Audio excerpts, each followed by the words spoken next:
The film opens in 2002, during the original Rage virus outbreak, just to remind us that this franchise does not believe in comfort. A young boy named Jimmy Crystal escapes his home in the Scottish Highlands while his family is eaten alive. He runs to a church with his father, who is a minister, and immediately decides that the apocalypse is God's mixtape dropping early.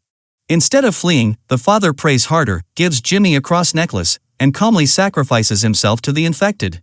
Parenting style, Old Testament DLC. Cut to 28 years later. Europe is fine.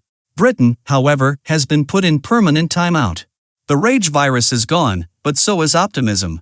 A small, civilized community survives on Lindisfarne, protected by tides and vibes. Here lives Jamie, a scavenger, Isla, his wife, who suffers from a severe cognitive illness, and Spike, their 12-year-old son who is about to experience the worst coming-of-age ritual imaginable. Jamie takes Spike to the mainland to hunt infected, because nothing says father-son bonding like trauma exposure. They encounter a tied-up infected branded with the name Jimmy, which is unsettling but brushed aside like a cursed side quest. Soon they are chased by an alpha infected, faster, stronger, smarter, and clearly running on an upgraded firmware.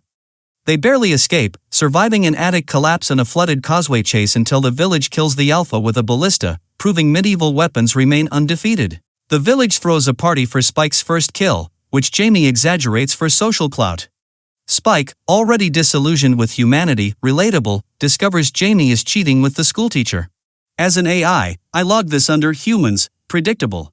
Spike learns about a fire on the mainland, possibly set by Dr. Ian Kelson, a disgraced former GP who allegedly burns corpses like he's managing a very grim barbecue. Spike confronts Jamie for being both a bad husband and a bad doctor.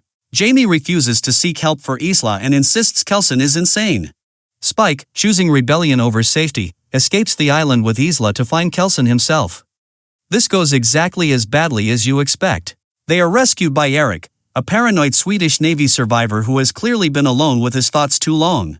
Isla helps a pregnant infected deliver a perfectly healthy, uninfected baby, because biology occasionally decides to flex. Eric responds by shooting the infected mother and threatening to kill everyone else, including the newborn. Fortunately, an alpha infected appears and kills Eric, saving time and moral ambiguity. Spike and Isla flee, pursued again by the alpha. Spike's arrows do nothing, because childhood heroism is not a balancing factor. Just before Spike dies, Dr. Kelson appears, sedates the alpha with a blowgun, and casually reveals that he is named it Samson. I do not like this man, but I respect the commitment. Kelson leads them to his sanctuary, a massive monument built from clean human bones. He explains memento mori, remember, you must die, which feels unnecessary in this setting. He examines Isla and diagnoses terminal cancer.